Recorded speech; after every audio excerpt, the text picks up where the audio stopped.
Good morning, students. Intermediate first year subject Sanskrit. ఈ రోజు కాలాంశంలో మనము సంధి విభాగంలోని వృద్ధి సంధి గురించి తెలుసుకోబోతున్నాం. ఇంటర్మీడియట్ ఫస్ట్ ఇయర్లో మొత్తం మనకు 6 సంధుల గురించి ఇవ్వడం జరిగింది సిలబస్లో.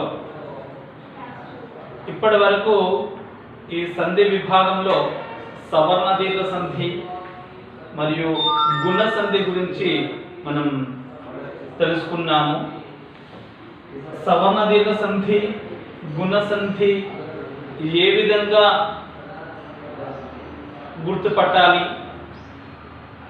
ఒక పదము ఇచ్చినప్పుడు ఆ పదాన్ని ఏ విధంగా విభజన చేస్తే ఇది సవర్ణ దీర్ఘ సంధి అవుతుంది, ఒక పదాన్ని విడగొట్టినప్పుడు ఏ విధంగా ఆ యొక్క అక్షరాలు ఉన్నప్పుడు గుణ సంధి అవుతుంది అనేటువంటి దాన్ని పూర్తిగా వివరణ తెలుసుకున్నాము. అదేవిధంగా వృద్ధి సంధి గురించి కూడా నిన్న కొద్దిపాటి ఇంట్రొడక్షన్ జరిగింది. అయితే ఇప్పుడు ఈ కాలాంశంలో ఇంకా పూర్తిగా కొంత మనం విపులంగా తెలుసుకునే ప్రయత్నం చేద్దాం. ముఖ్యంగా మీకు సూత్రం అనేది తప్పనిసరిగా రావాలి. వృద్ధి సంధి సంబంధించినటువంటి సూత్రాన్ని మీకు తెలుగులో చెప్పడం జరిగింది. అలాగే సంస్కృతంలో మనకు ఇక్కడ ఇవ్వడం జరిగింది. ఆ సంస్కృతంలో ఇచ్చినటువంటి దాన్ని కూడా మనం తప్పనిసరిగా నేర్చుకోవాల్సి ఉంటుంది. నిన్న మీకు కొన్ని ఏ రకంగా ఇచ్చినప్పుడు అది ఏ రకంగా ఈ యొక్క సూత్రానికి అనుగుణంగా అక్షరాలు ఉంటాయి, మొదటి పదం చివర ఏ విధంగా ఉంటుంది, రెండో పదం యొక్క మొదటి అక్షరంలో ఏ విధంగా ఉంటుంది అనేది తెలుసుకున్నాము. ఒక్కసారి ఆ వర్ణాలు రాసినట్లయితే ఇక్కడ చూడండి, ఈ వర్ణాలను తప్పనిసరిగా గుర్తుంచుకోవాలి. ఈ వర్ణాలను మనం తప్పనిసరిగా గుర్తుంచుకోవాలి. ఏంటి అంటే మొదటి పదం చివర ఆ ఉండి ప్లస్ ఏ వచ్చినప్పుడు ఐఏ వస్తుంది, ఇది గుర్తుంచుకోవాలి. మళ్ళీ రెండో ఆ వచ్చినప్పటికి కూడా ఏ ఐ వచ్చినప్పుడు కూడా ఈ యొక్క ఏమవుతుందంటే మొదటి వచ్చినప్పుడు కూడా ఏ వచ్చినప్పుడు కూడా ఐ అనేటువంటిది వస్తుంది. అలాగే ఈ యొక్క మొదటి ప్లస్ ఐ వచ్చినప్పుడు కూడా ఐ అనేది వస్తుంది. అలాగే రెండో వచ్చినప్పుడు కూడా ఐ ఉంటే కేవలం కలిపి రాసినప్పుడు తప్పనిసరిగా ఐ అవుతుంది. అలాగే ఈ యొక్క మొదటి ప్లస్ ఔ వచ్చినప్పుడు ఔ అనేటువంటిది వస్తుంది. ఇది దాని తర్వాత రెండో ఆ వచ్చినప్పుడు ఇక్కడ ఔ అనేటువంటి అక్షరాన్ని తీసుకున్నప్పుడు మళ్ళీ ఔ అనేది వస్తుంది. ఇది సూత్రం. మీకు నిన్న తెలుగులో కూడా వ్రాసి చెప్పడం జరిగింది, వ్రాసాను. మీరు కూడా అది అభ్యాసం చేసి ఉంటారు. ఎందుకంటే వృద్ధి సంధి వరకు జనరల్గా మనం 10th వరకు చదువుకుని ఉంటాం, కానీ కేవలం పదాలు, ఈ యొక్క చిన్న చిన్న పదాలు ఒక పాఠంలో అలాంటి యొక్క శబ్దాలు వచ్చినప్పుడు మనం గ్రహించడం, సవర్ణ దీర్ఘ సంధి, గుణ సంధి, వృద్ధి సంధి, యనాదేశ సంధి గురించి సాధారణమైనటువంటి పరిచయం ఉంటుంది. ఈ యొక్క తెలుగు పద్యాలలో కానీ ఈ యొక్క ఏదైనా ఒక గద్యంలో వ్యాసం మనం కథ చదువుతున్నప్పుడు కానీ ఇలాంటి శబ్దాలు సాధారణంగా కలిసి ఉంటుంటాయి. ఆ కలిసి ఉన్నటువంటి పదాలలో మనం యొక్క ఈ సవర్ణ దీర్ఘ సంధి గురించి, గుణ సంధి గురించి, వృద్ధి సంధి గురించి అలాగే జనాదేశ సంధి గురించి కూడా మీకు చాలా మట్టుకు పరిచయమే ఉంటుంది.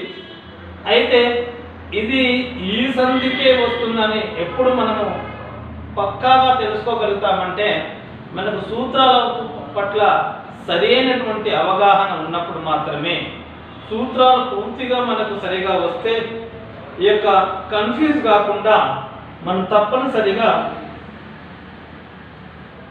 ఆ శబ్దాలను ఈ యొక్క సంధికి ఇది వర్తిస్తుంది, ఈ శబ్దము విడదీసినప్పుడు ఈ సంధి వస్తుంది అనేది మనము గుర్తించడానికి తేలికవుతుంది. ఎప్పుడు తేలికవుతుందంటే సూత్రం మనం సరిగా నేర్చుకొని ఆ సూత్రాన్ని ఆధారంగా ఉదాహరణలు మనం బాగా ప్రాక్టీస్ చేస్తే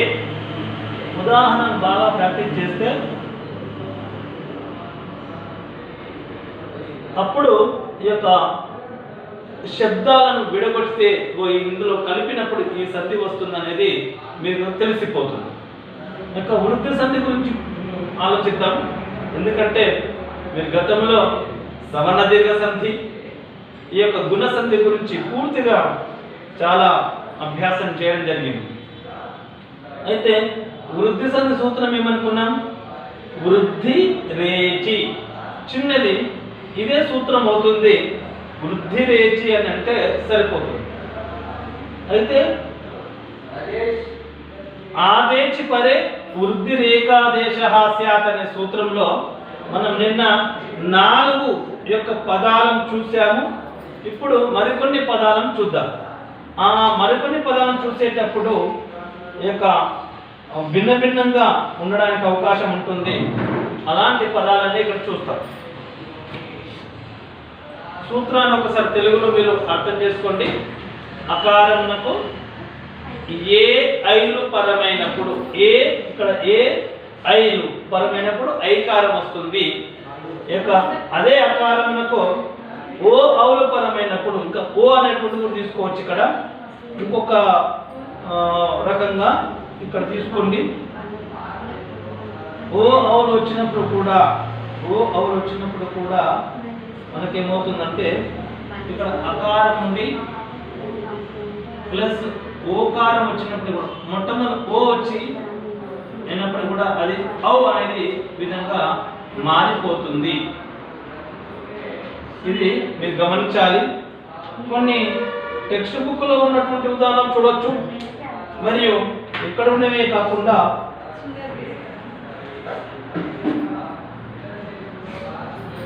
ఒక్కసారి మనకు ఈ యొక్క అయిన పాఠాల్లో కూడా మనకు తెలుస్తుంది. సహజంగా ఈ భర్తృహర సుభాషితంలో కొన్ని వచ్చుంటాయి. అదొకసారి చూద్దాం. మీకు కొన్ని ఉదాహరణలు మనం తీసుకున్నట్లయితే చూద్దాం. శృతే నైవ అని ఒక పదాన్ని మీకు చెప్తాను. శృతే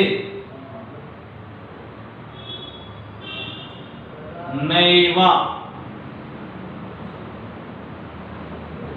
ఈ పదాన్ని ఒకసారి గమనిద్దాం. శృతే నైవ ఇలా ఇచ్చినప్పుడు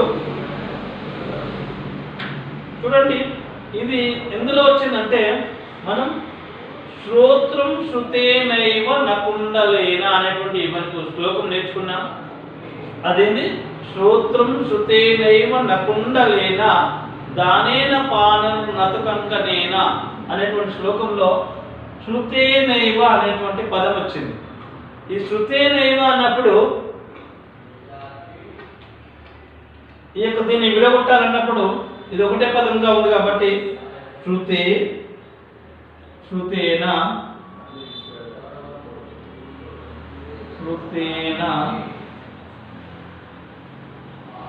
ఏవ, శృతేన ప్లస్ ఏవ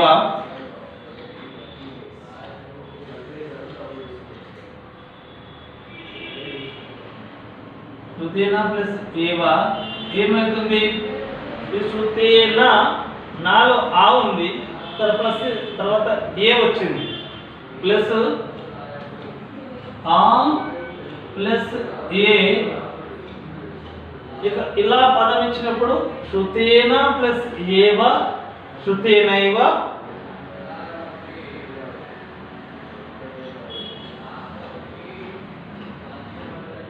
వృద్ధి సందేహి. వృద్ధి సందేహి.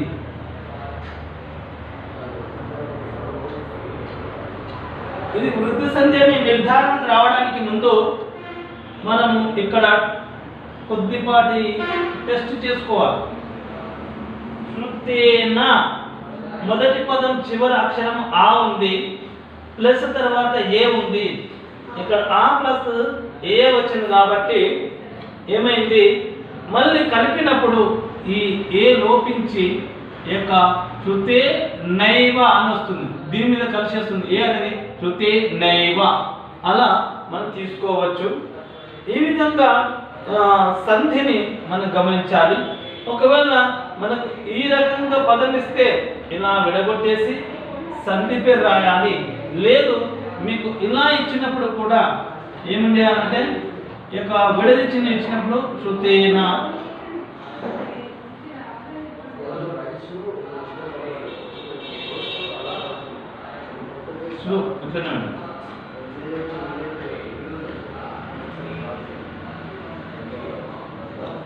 శృతేన ఏవ. ఇక్కడ చూడండి, శృతేన ప్లస్ ఏవ.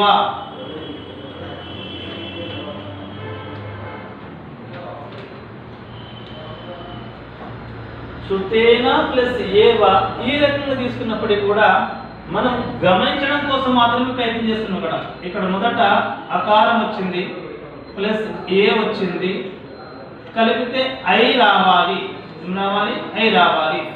ఇక్కడ కూడా ఇది చూసుకోండి, ఎందుకంటే ఐ రావాలి. కలిపి రాసేటప్పుడు ఐ రావాలి. అయితే ఇక్కడ అకారం ఉంది, ఏ వచ్చినా ఐ రావాలి అన్నప్పుడు ఈ ఐ లోపించి దీని మీద వస్తుంది చూడండి. అందుకే ఇక ఇజుకోట్ ఏమవుతుందంటే శృతేన శృతే నైవ.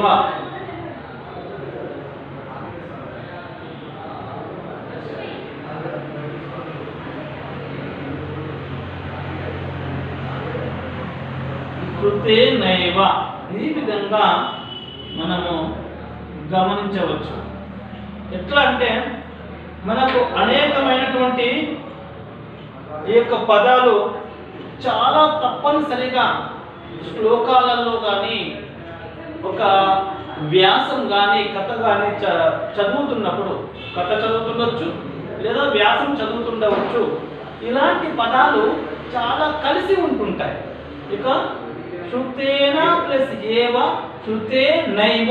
ఈ ఏ అనేది నైలో కలిసిపోయింది, నై అలా కలిసిపోయింది కాబట్టి ఇది వృద్ధి సంధికి సంబంధించినటువంటి లక్షణం. అది వృద్ధి సంబంధించినటువంటి వృద్ధులను వేసినట్టమంటే ఏ ఐలను వృద్ధులు అంటారు.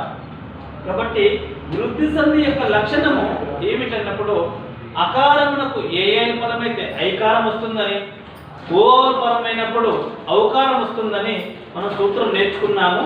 కాబట్టి దీన్ని ఏమనాలి, వృద్ధి సంధి అని రాసుకోవాలి. వృద్ధి సంధి. ఇలా కేవలం పుస్తకంలోనే కాకుండా మనకు ఏ ఇతర విషయాల్లో శబ్దాలు విన్నప్పుడు కూడా, ఇతర శబ్దాలు కానీ ఎవరితో మాట్లాడుతున్నప్పుడు కానీ ఇంకేదైనా బయట శబ్దాలు ఉన్నప్పుడు కూడా మనం గుర్తుపట్టడానికి రాగలగాలి.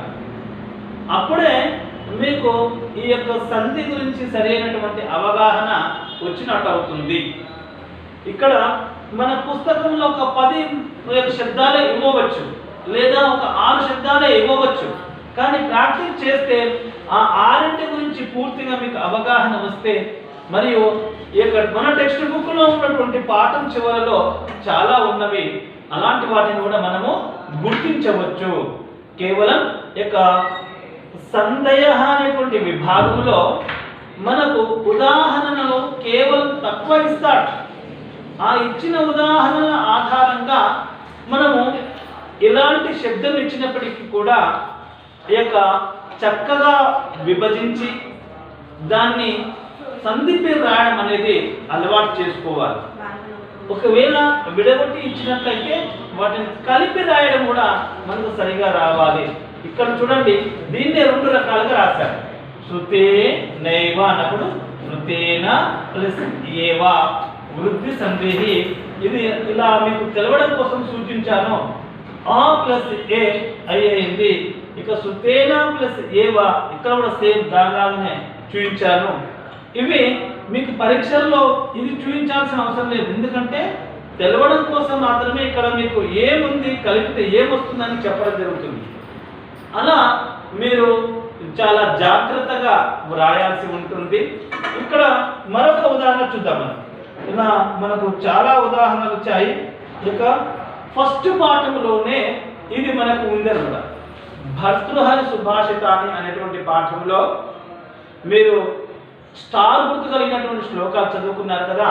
అందులో ఈ యొక్క 9వ శ్లోకంలో శ్రోత్రం సుతేనైవ నకుండలేన దానేన పానర్ నటు కంకనేన విభాతికాయ కరుణాపరాణ పరోపకారే నటు చందనేన అనేటువంటి శ్లోకంలో ఈ యొక్క శ్రోత్రం శృతేనైవ నై అని అనేటువంటి ఐ స్పష్టంగా కనబడుతుంది. అది వృద్ధి సంబంధించినటువంటి యొక్క ఉదాహరణ, వృద్ధి సంధి సంబంధించినటువంటి ఉదాహరణగా మనము తీసుకోవచ్చు. అలాగే చూడండి, ఇంకొక పదాన్ని చూద్దాం. ఇక్కడ మనకు ఇక్కడ చూడండి, ఏవా ప్లస్ ఏషః, ఏవా ప్లస్ ఏషః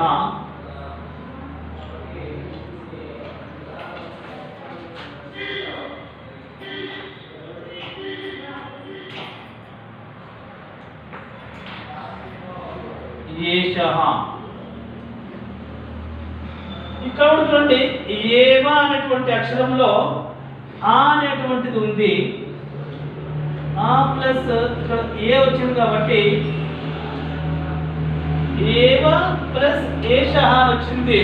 మన పుస్తకంలో ఉన్న ఉదాహరణను గమనించినట్లయితే ఈ వా అనేటువంటి అక్షరంలో ఆ అనేటువంటి అక్షరము ఉన్నది కాబట్టి ఇది కలిపి రాసేటప్పుడు ఏమవుతుందంటే ఏ వైవ ఏ వైష అనేటువంటి పదం వస్తుంది. చూడండి, ఈ ఏ లోపిస్తుంది. కలిపి రాసేటప్పుడు ఈ ఆ ప్లస్ ఏ ఐగా మారిపోతుంది, ఐగా మారిపోతుంది. కాబట్టి ఏవా ప్లస్ ఏషః ఏ వైషః ఏ వై దీనిపైన వస్తుంది ఏ వైషః ఏ వైషః అనేది పదం మనం రాయాల్సి ఉంటుంది. ఏవా ప్లస్ ఏషః ఏ వైషః ఇది ఏంటిదంటే వృద్ధి సందేహి. ఏమంటుంది? వృద్ధి సందేహి, వృద్ధి సందేహి. ఈ విధంగా మనం రాయాల్సి ఉంటుంది. గమనించండి, వృద్ధి సంధి యొక్క ఉదాహరణలో భాగంగా ఇది రాశాం.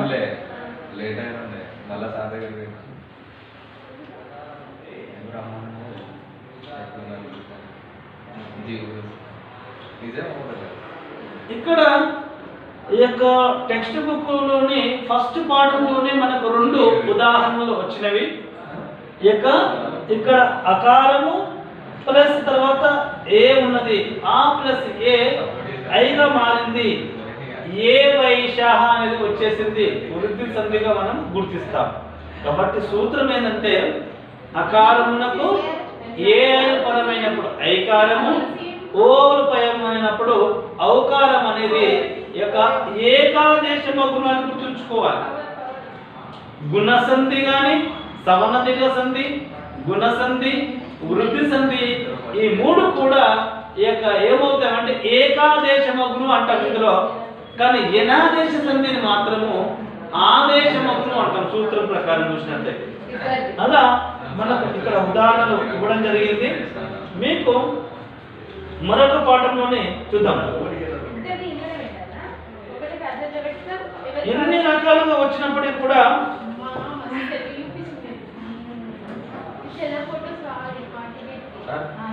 చైతత్ ఒకసారి చూడండి. మనకు చ విడగొట్టిన పదం చెప్తున్నాం. చ ప్లస్ ఏతత్. ఇది గమనించండి. ఇక్కడ ఈ చ అనేటువంటి అక్షరంలో ఆ అనేటువంటిది ఉంది. ఈ ఆ ప్లస్ ఏ కలిసినప్పుడు ఈ ఆ ఏ అనేది ఇందులో కలిసిపోతుంది. చై ఇలాగ మారాలి. ఏమవుతుంది? ఇక్కడ ఉన్నటువంటి ఆ ప్లస్ ఏ ఐగా మారుతుంది. వృద్ధి సంధి యొక్క సూత్రం అదే. అకారం మొదటి పదం చివర తప్పనిసరిగా ఆ ఉండాలి. ఆ ఉన్న తర్వాత ప్లస్ తర్వాత ఏ గాని ఐ గాని రావాలి. అదే సూత్రంలో కూడా అదే ఇచ్చాడు. ఆదేచి పరే వృద్ధి రేఖాదేశ స్యాత్. వృద్ధి రేచి అంటే సరిపోతుంది సూత్రము. ఇది కేవలం ఇంతే. వృద్ధి రేచి అంటే అకారము మొదటి పదం చివర తప్పనిసరిగా ఆ ఉండాలి. ప్లస్ తర్వాత ఏ గాని ఐ గాని ఓ గాని ఔ గాని ఉన్నప్పుడు ఏ ఐ ఉన్నప్పుడు ఐకారము, ఓ ఉన్నప్పుడు ఔకారం వస్తుంది. కాబట్టి చాలో ఆ ప్లస్ ఏ. కాబట్టి చైతత్ చైతత్ అని రాయాలి. ఇక చ ప్లస్ ఏతత్ చైతత్. ఇది వృద్ధి సంధి యొక్క సూత్రం. ఇది వృద్ధి సంబంధించినటువంటి కేవలం మనం రాయాల్సింది ఇక్కడ చూడండి. మీరు చేయాల్సింది ఏంటంటే కేవలము విడగొట్టి ఉన్నదాన్ని కలిపి రాయడం, సంధి పేరు రాయడం మాత్రమే చేయాలి. ఇంకెక్కువ ఏం చేయదు. ఇక్కడ కూడా ఇది విడగొట్టి రాయాలని ఏం లేదు. చూడండి, పరీక్షా దృష్ట్యా ఇది రాయాల్సిన అవసరం ఉండదు. కేవలం ఇలా విడగొట్టిన దాన్ని ఈ పదం రాయడము, సంధి పేరు రాస్తే సరిపోతుంది. ఇలా మీరు వృద్ధి సంధిని సరిగా అర్థం చేసుకొని మనం ఈ యొక్క సంధి విడగొట్టినప్పుడు ఎలా కలిపి రాయాలి మరియు ఆ యొక్క వృద్ధి సంధి అని సంధి పేరు రాయడం అనేది మనం నేర్చుకోవాలి. ఇప్పుడు ఈ యొక్క ఉదాహరణ ఆధారంగా మన టెక్స్ట్ బుక్ లో ఉన్న కొన్ని మనం గమనిద్దాం. టెక్స్ట్ బుక్ లో ఉన్నటువంటి ఉదాహరణ మనకు ఇచ్చినటువంటి నిన్న ఒక 4 శబ్దాలను గమనించాము. ఈ 4 శబ్దాలు కూడా ఈ మనకు పాఠంలో ఉన్నటువంటి ఉదాహరణలు, గ్రామర్లో ఇచ్చినటువంటి కొన్ని ఉదాహరణలు కాకుండా మళ్ళీ పాఠంలో ఉన్నటువంటి అంతర్గతంగా ఉన్నటువంటి మరికొన్ని ఉదాహరణలను మనం తీసుకుంటున్నాం. ఇలా తీసుకోవడం ద్వారా ఏంటంటే మనకు ఆ యొక్క సంధి గురించి పూర్తి అవగాహన వస్తుంది. తేలికగా గుర్తుపడతాము. ఇక్కడ ఉన్న పదాలన్నిటిని కూడా మనం ఏ రకంగా చూసినా అదే విధంగా వృద్ధి సంధి అనేది వస్తుంది. ఆ వృద్ధి సంధి యొక్క లక్షణం మనం తెలుసుకున్నాము. ఇక లక్షణాన్ని ఈ విధంగా మనం గుర్తుంచుకోవాలి.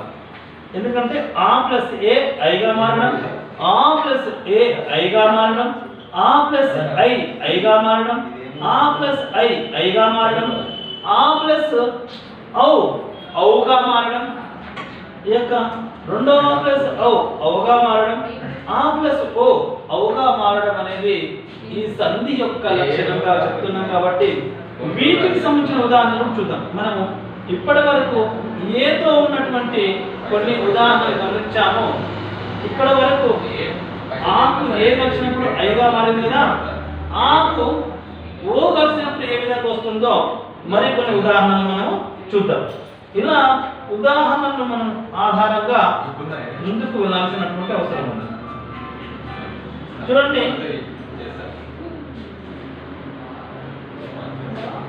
ఒక ఉదాహరణ ఇక్కడ గమనించండి. చూడండి,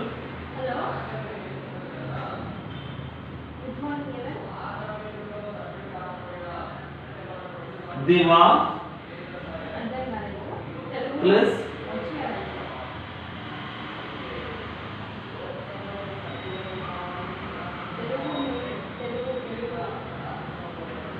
దివా ప్లస్ ఓకసహ అని వచ్చింది.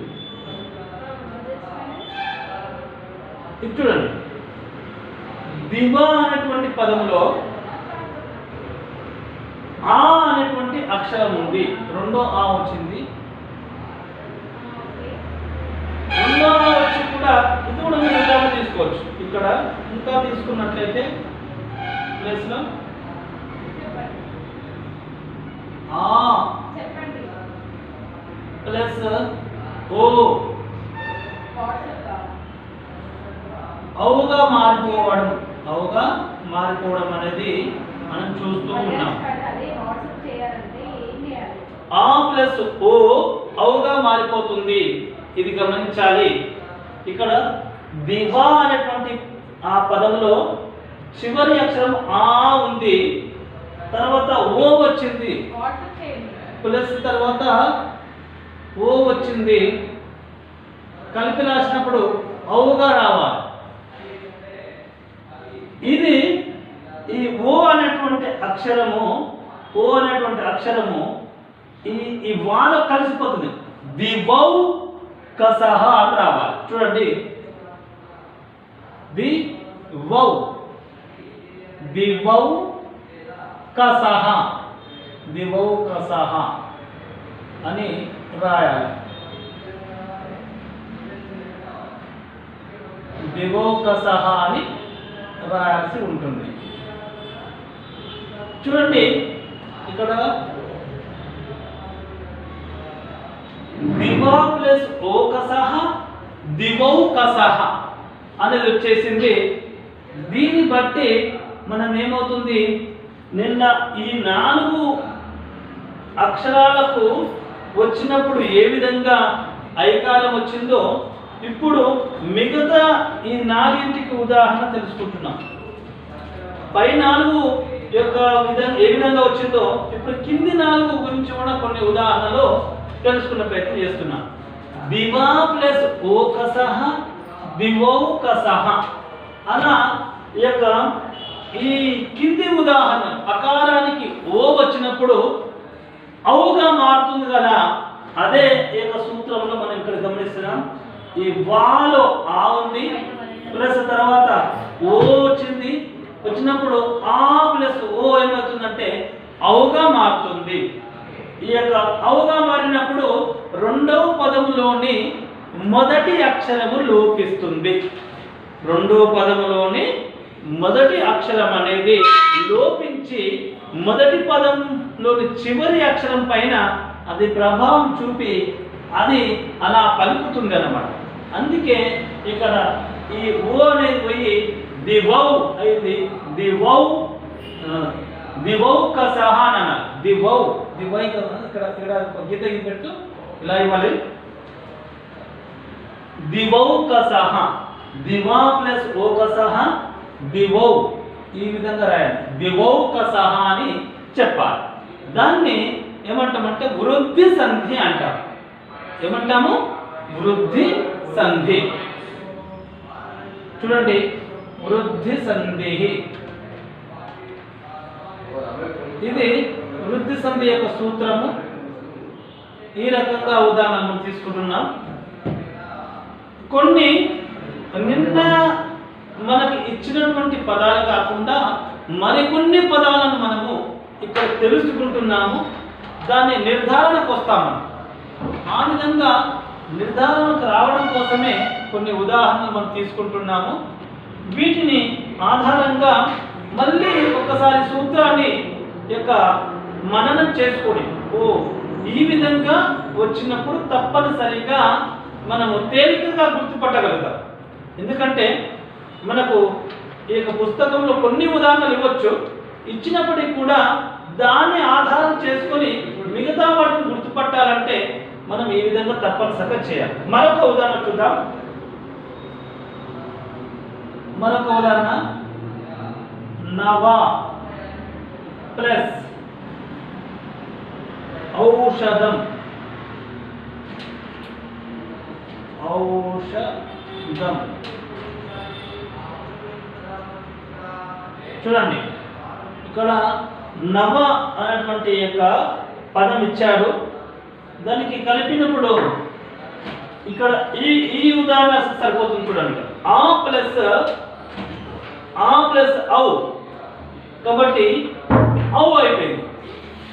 ఆ ప్లస్ ఔ వచ్చినప్పుడు కూడా ఔ వస్తుంది, ఆ ప్లస్ ఓ వచ్చినప్పుడు కూడా ఔ వస్తుంది, రెండో ఆ ప్లస్ మొదటి ఓ వచ్చినప్పుడు కూడా ఔ వస్తుంది, రెండో ఆ ప్లస్ మళ్ళీ ఔ వచ్చినప్పుడు కూడా కలిపి రాసేటప్పుడు ఔ వస్తుంది. కలిపి రాసేటప్పుడు తప్పనిసరిగా యొక్క ఏమవుతుందంటే ఐ గాని ఔ గాని మాత్రమే ఉంటుంది. ఇది గమనించాలి. వృద్ధి సంధిలో మనం కలిపి రాసినప్పుడు యొక్క రెండో పదంలోని మొదటి అక్షరం ఏ గాని ఐ గాని ఉంటే ఐగా మారిపోవడము, మరియు రెండో పదంలోని మొదటి అక్షరంలో ఓ గాని ఔ గాని ఉంటే ఔగా మారిపోవడం. ఇదే మన వృద్ధి సంధి యొక్క లక్షణం. కాబట్టి మొదటి పదం చివర తప్పనిసరిగా రెండింటి కూడా ఆనే ఉంటవి. ఇది తప్పనిసరిగా గుర్తుంచుకోవాలి. అందుకే వీటిని యొక్క అకారమునకు అని చెప్పడం జరిగింది. ఇక్కడ ఎన్ని చూసినాం, 8 రకాలుగా ఉంది. ఎన్ని రకాలుగా ఉండని మనకి 8 రకాలు ఉంటాయి. మరియు ఇంకా ఏ పద్ధతిలో వచ్చినా కానీ సాధారణంగా ఈ యొక్క ఐ కానీ ఔ కానీ పలికేటట్టుగా ఉన్న శబ్దాలన్నీ కూడా వృద్ధి సంధి సంబంధించినదే. ఇది గుర్తుంచుకోవాల్సి ఉంటుంది. చూడండి, శృతే నై నైవ అని వచ్చింది. అలాగే ఏ వైషః అది పలుకుతున్నప్పుడే కనబడుతుంది, ఏ వైషః. ఇంకా జనరల్ చూడండి, ఏకైకః ఏకైకః, ఏకా ప్లస్ ఏకః, ఏకా ప్లస్ ఏకః, ఏకైకః అని చెప్పచ్చు. ఇలా వృద్ధి సంధిని మనం గుర్తుపట్టడం అనేది అత్యంత తేలికగా గుర్తించుకోవచ్చు.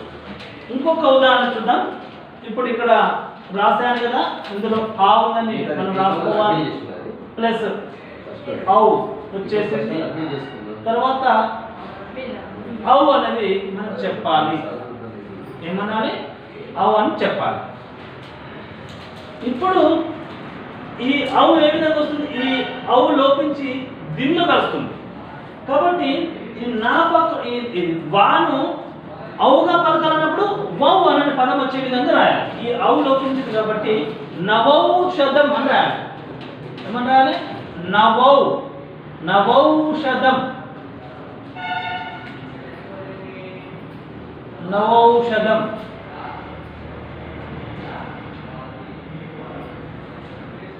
మనము ఇక్కడ ఈ ఔ లోపించి ఈ యొక్క వాలో ఔగా వచ్చేటట్టుగా కలిసిపోయింది. ఈ యొక్క మిగతా పదాన్ని రాస్తాం. కేవలం ఈ యొక్క అక్షరం మాత్రమే లోపిస్తుంది. కేవలం ఆ ఒక్క అక్షరం మాత్రమే లోపిస్తుంది. మిగతాది యథావిధంగా మనం రాస్తాం. యొక్క అందుకే నవౌషధం అని రాయాలి. ఇది ఇక వృద్ధి సంధి. ఏమని రాయాలి? వృద్ధి సంధి.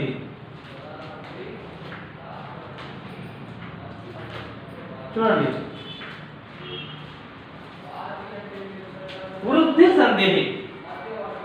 ఇప్పుడు మనము ఓకారం సంబంధించినటువంటి ఉదాహరణలు కొన్ని తెలుసుకుంటున్నాం. ఇంకొక ఉదాహరణ గమనిద్దాము. ఈ యొక్క ఏ విధంగా ఉందో చూద్దాం. రాస్తుంటాను. మహా ప్లస్ ఇది ఇక్కడ మీద పట్టుకోండి, ఇక్కడ వరకు ఇదొకటి. మహా ప్లస్ ఔషధి, ఔషధి, మహా ప్లస్ ఔషధి. ఈ మహాలో రెండో ఆ వచ్చింది, రెండో ఆ వచ్చింది, ప్లస్ ఔ వచ్చింది. కలిపి రాస్తే ఔ అని వస్తుంది. కలిపి రాస్తే ఔ అని వస్తుంది. మహా ప్లస్ ఔషధి ఏమవుతుంది? ఈ ఔ ఇందులో హాల కలుస్తుంది. మహౌషధి. ఈ ఔ అనేది హాల కలిసిపోతుంది. చూడండి, ఈ విధంగా మారిపోయింది.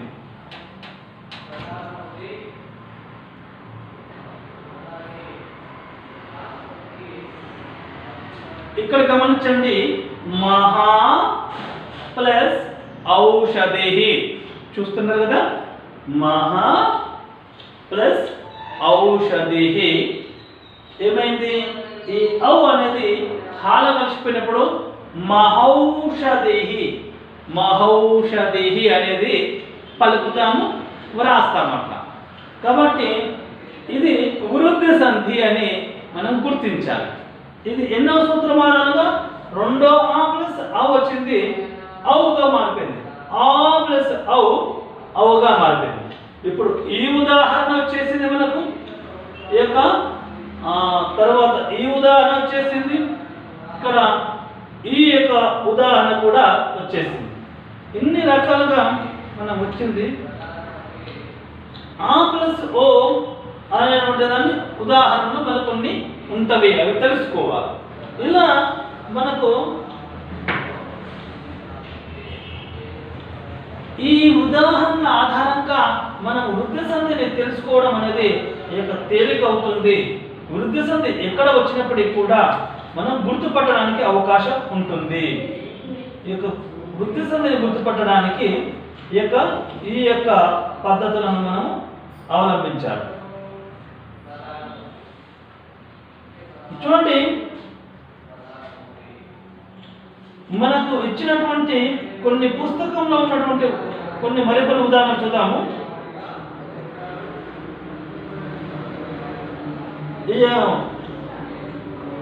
వేరే యొక్క ఉదాహరణ గమనించండి. ఇక్కడ తేనైవ, తేనైవ అని వచ్చింది. తేనా ప్లస్ ఏవా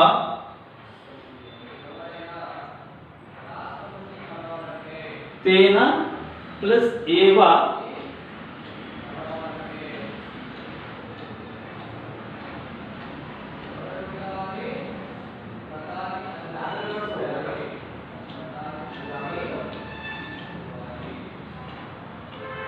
తేనైవ అన్నప్పుడు తేనా ప్లస్ ఏవా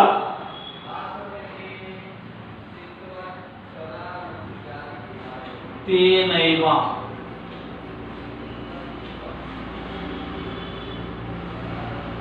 తేన అన్నటువంటి అక్షరంలో తేన అకారము ఆ ప్లస్ ఏ ఐ, ఆ ప్లస్ ఏ ఐగా మారిపోయింది. ఈ ఏ లోపించేసి నాలో కలిసిపోయింది, తేనైవ అనేటువంటి విధంగా వచ్చిందనమాట. ఇది మనం గుర్తుంచుకోవడం కోసమే ఈ మొదటి పదం చివర ఆ ఉందని, తర్వాత రెండో పదం యొక్క మొదటి అక్షరం ఏ ఉందని అలా రాసుకుంటున్నాం. కానీ పరీక్షల్లో ఇది రాయాల్సినటువంటి అవసరం లేదు. కేవలము ఆ విడగొట్టిన పదాన్ని కలపడము, సంధి పేరు రాయడం వస్తే సరిపోతుంది.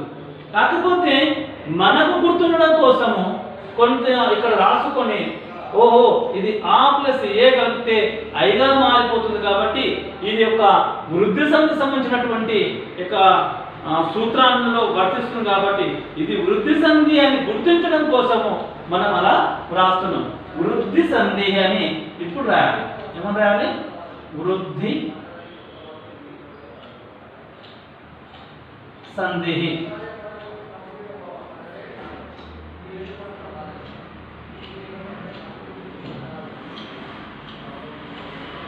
వృద్ధి సంధి.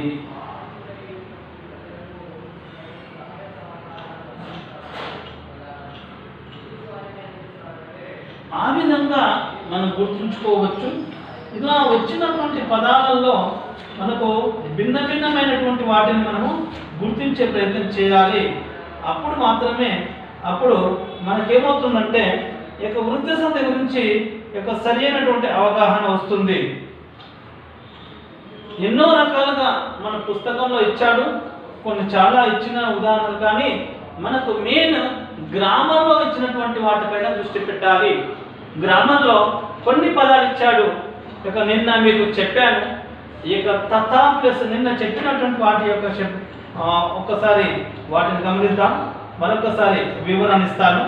ఇప్పుడు మీరు తేలికగా ఈ విధంగా నిన్న ఏమని చెప్పాను, మమ ప్లస్ ఏవ మమైవ అని చెప్పాను. అలాగే తథా ప్లస్ ఏవ తథైవ అని చెప్పాను.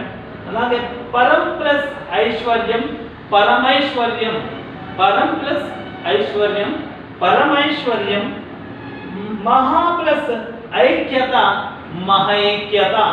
ఆ పదాలు పలికేటప్పుడు ప్రత్యేకంగా అక్కడ గమనించాలి. మహైక్యత, పరమైశ్వర్యం పరమైశ్వర్యం, అలాగా తథైవ, అలాగే మమైవ అఖండైశ్వర్యం. ఇలా కొన్ని పదాలను మనం పలుకుతున్నప్పుడు అందులో ఐ అనేటువంటిది వచ్చే విధంగా, ఔ అనేటువంటి శబ్దము పలికే విధంగా అక్కడ వస్తూ ఉంటుంది. దాన్ని మనం దాన్ని బట్టి ఏమనుకోవచ్చు అంటే అది వృద్ధి సంధి సంబంధించినటువంటి ఉదాహరణ అని మనం గుర్తుపట్టవచ్చు.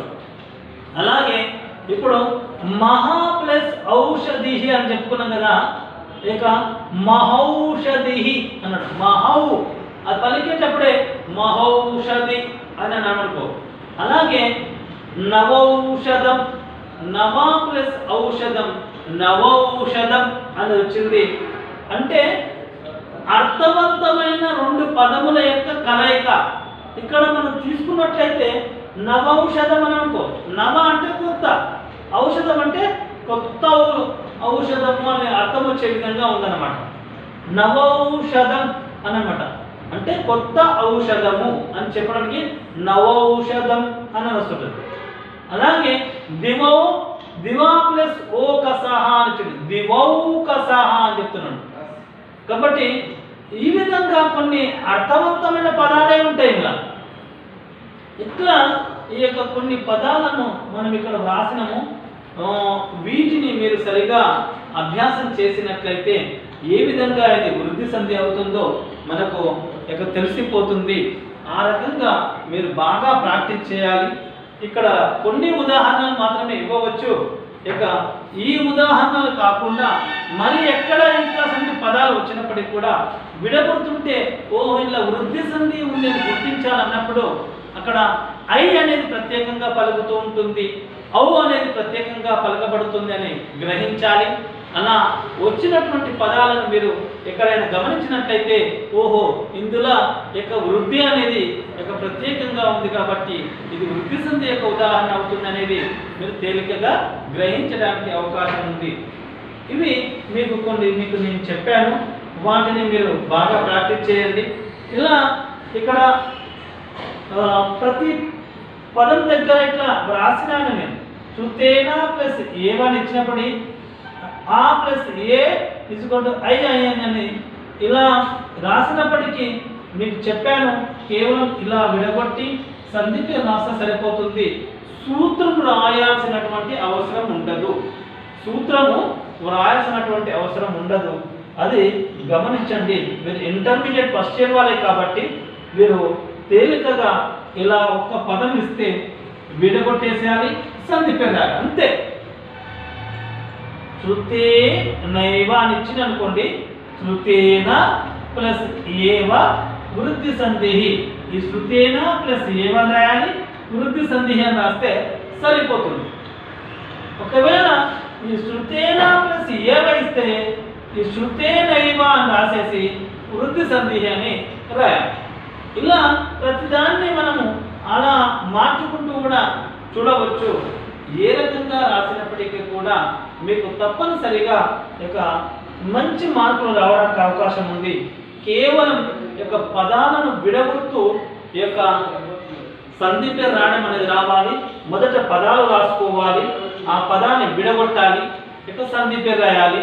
ఒకవేళ విడగొట్టి ఉన్న పదాలను వాటిని ఒకసారి మనం పదాలు రాసుకొని విడగొట్టి సంధి పేరు రాయడం, విడగొట్టి ఉన్న పదాలు మొదట రాసుకొని కలిపి రాయడం అనేది ప్రాక్టీస్ చేయాలి. అలా ప్రాక్టీస్ చేస్తే తప్పు లేకుండా మీరు రాయడానికి అవకాశం ఉంది. ఈ విధంగా మీరు చక్కగా ప్రాక్టీస్ చేయాలని మీకు తెలియజేస్తున్నాను. ఓకే, ఈరోజు వృద్ధి సంధి యొక్క ఉదాహరణలు కొన్ని చాలా ఇవ్వడం జరిగింది. ఆ ఉదాహరణలు మీరు బాగా ప్రాక్టీస్ చేసేసి చక్కటి ప్రయోజనాన్ని పొందగలరు.